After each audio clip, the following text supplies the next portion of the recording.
উজুখানা কোথায়? চলো, এটা এখানে তো দেখলাম।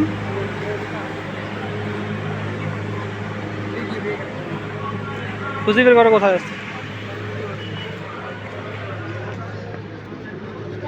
একটু ভেতর থেকে দেখে এসে আসো।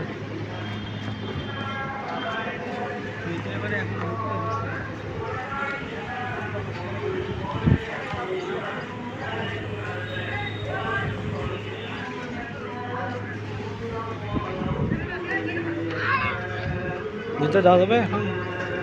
আপনারা রেজিস্ট্রেশন করছেন? জি। ওই নামাজ পড়ার ইয়ে কোথায়? উপরে আপনার রিজব্যান্ডটা একটু যদি ঠিক আছে পাথর দিই অবশ্যই। পরিচিত লাগতেছে অনেক। ও, উপরে দোতলায় নামাজ আচ্ছা।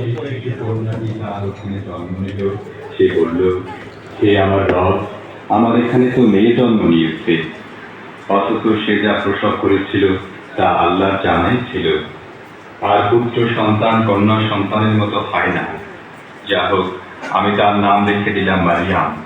আর আমি তাকে ও তার ভবিষ্যৎ বংশধরদেরকে অভিশপ্ত শয়তানের তৃষ্ণা থেকে রক্ষার জন্য তোমার আশ্রয় সুপর্দ করছি। অবশেষে তার রব কন্যা সন্তানটিকে সন্তুষ্টি সহকারে কবুল করে নিলেন। তাকে খুব ভালো মেয়ে হিসেবে গড়ে তুললেন এবং